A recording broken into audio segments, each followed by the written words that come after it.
So to create a review slide with PowerPoint, this would be something where I have the pictures pop up and the words beneath. It can be a quick way for students to practice their pronunciation. They can quiz, you can show the picture and then they shout the word. Sometimes I'll put it up and just say to the students, pronounce this out loud with the partner, and then have volunteers to say to the class. So a good way to just get more opportunities for them to say the words. I can be pulling images from a PowerPoint and curriculum, from a Quizlet set, from my Cornell notes. And so this is also an example of how we can combine the digital and in-person curriculum. So I'm modeling this with Novice Spanish A Unit 3, Topic 4, and I have my Paste It face-to-face lesson, this lesson PowerPoint that I've downloaded, and I am also using the digital curriculum for the Cornell notes and for the 2 Quizlet sets. So I'll just do one quickly like this, just based off the Quizlet. So Quizlet, they practice on their own on their devices, or maybe it's a class, but this would be a quick way to review.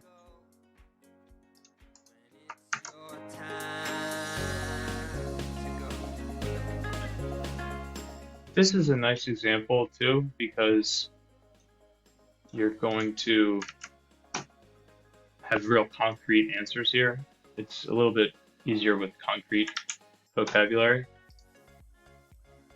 All right, so if I'm in my edits now, I'm going to select all these images, box around them, and right click, go to Format Object, change the size. I'm going to make them all like 1.5 inches high. Doing that makes them all about the same size. Spread them around. Make sure it looks, visually nice. Make some contrast here. Later we were walking on the streets of Monterey. The trees beside. So to change the size once again, highlight it all, format the picture, right click format picture, size. I think that I can make them a little bit smaller. 1.2, a little bit smaller. I'm going to put in the guiding question at the top. ¿Cuáles son los lugares importantes en la escuela? The Facebook one. So side by side. So it took some time to make my layout. I added the guiding question at the top. Third text box. And I'm just going to add for each of these. I could copy and paste if I wanted to do that too. And so they all look about the same. What I'm going to do is I'm going to make this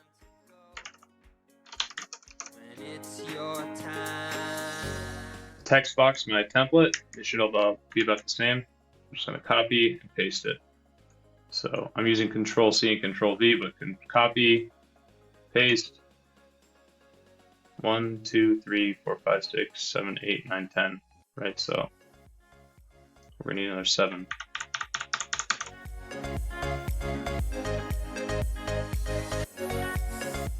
But that's done. Need to put in the correct words, obviously. So we got places in the school, right? All the places from 4A. I'll even put in a little label. That way I have a little bit of a reminder where this would go, but I can always come back to it. Okay, so here's where we can have some more fun with it. I'm going to hold down the Shift key,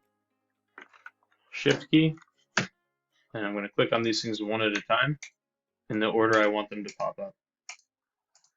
So let's just show how we can do a couple different kinds, right? Maybe I group them, and I added transition, add an animation. Let's do the wheel. I think the wheel's a classic. So like, ooh, look at all those places. And then I hold Shift and I click 1, 2, 3, 4, 5, 6. And I'll add animation to each one of these and I'll just fade it in. I'm gonna go over to my animation pane.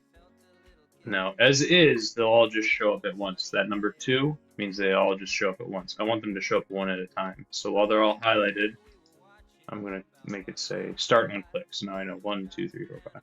So what that looks like Ooh, maybe that first time through pronouncing. La oficina, the suari. Do core rep with that, or perhaps you would like to do it one at a time. So we might as well say what's on